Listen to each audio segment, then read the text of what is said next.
Hello and welcome to the night before news for Biology Paper 1. It's important in all your science exams that when you sit down and you get your paper, you check the front of it to make sure it's the correct paper for you. So if you are in set 2, 3 or 4, you should have Combined Science Trilogy Foundation.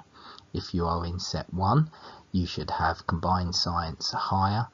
And if you are in triple science, you should have just biology GCSE higher. On all the papers there are a range of questions, from multiple choice tick box answers to fill in the blanks where blanks have been left in sentences for you to fill in, to short answer questions worth 2 to 3 marks, long answer questions which will either be 4 to 6 marks. Then you've got data and graph interpretation, and in one or more of your papers you will be asked to plot a graph. You'll also be asked to carry out calculations that are specific to that exam paper, and then you'll also be asked to carry out a percentage of maths on that exam paper. In this paper you will be asked short answer questions and long answer questions. So in terms of short answer questions, they're usually looking for you to recall specific information and use tier 3 scientific words. So in biology paper 1, that will be things like osmosis, the diffusion of water from high to low concentration, diffusion, which is always down a concentration gradient from high to low, active transport, which is against a concentration gradient and using energy from respiration. Remembering respiration is how we release energy from glucose using oxygen in our cells, and it happens in our mitochondria. So those are the sort of things that they're going to ask you in a short answer question. In a long answer question, they're going to expect you to link ideas in order. A good way to approach these is with bullet points. Sometimes they might ask you to write out an experimental practical from one of the required practicals that you've studied. Again, bullet pointing these in order of what you would do are really good techniques to get the maximum marks. It's important with the long answer 6-mark questions that you don't leave anything blank. Alright, have an attempt at answering it because you will pick up some marks. Finally, within those 2 types of questions, they will use command words like describe. Now this usually comes into play with data questions where they will ask you to describe the pattern in a graph. So as one variable goes up, the other one goes down. They don't expect you to explain why if the describe word is used in the question. However, if they use the word explain, they expect you to use your scientific knowledge and understanding to explain why something has gone up. Okay, maybe the increase in light intensity means that the rate of photosynthesis goes up because there's now more light available, and that's why the graph has gone up. And then finally, evaluate. If they use that word in a question, they want you to compare evidence, talk about the pros and cons of each bit of evidence, and then make a judgment which you believe best fits the data that you've been given. Understanding and being able to identify the variables in any experiment is also really important. Remember, there's 3 groups or classes. The independent variable, that's the thing in the experiment that you have decided to change, and it will always be in the first column of a table, and that could be something like different temperatures or different pHs or different light intensities. But the key thing there is that you or the person carrying out the experiment has decided to choose those values.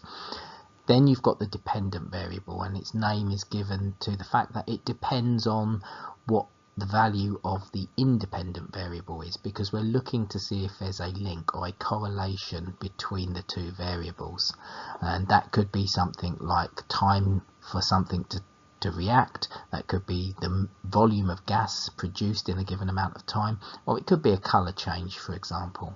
And then finally you have control variables. Now these are all the other variables in an experiment that if you allowed them to change, they could affect your dependent variable. therefore you need to keep them the same. So control variables need to be kept the same. So they could be things like the amount of time you leave something for, the mass of potato chips, for example, in the osmosis experiment, or their surface area, for example. Any one of those things changes, and you don't know if it's your independent variable that caused the change or the fact that you didn't control your control variables. Okay, a quick word on graphing. It's very important when you look at a graph that you understand the scale and what the scale is showing you. So on this example, we've got a section I've highlighted where 10 small squares on our scale is equal to 20 millimeters.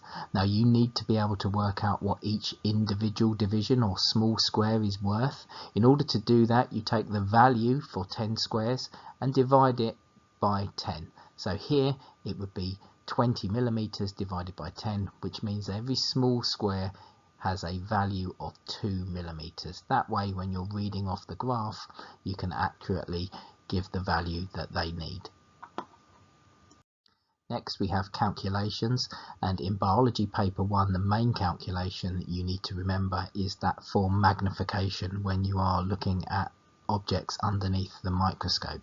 And in order to calculate the magnification, you need to take the image size and divide it by the actual size, and those units you used for those need to be the same every time. And in biology we use micrometers with this symbol here, and remember that 1 millimeter is equal to 1000 micrometers. So in order to convert millimeters into micrometers, you need to multiply by 1000. And then down here in the bottom corner there is a triangle that links these three values in the equation. So if you are asked, for example, to calculate the image size, you would cover the I, and what you're left with is A and M at the bottom, so it becomes the actual size multiplied by the magnification, and that way you would be able to calculate the image size. Or if they asked you to calculate the actual size, you would cover the A and you're left with the image size divided by the magnification.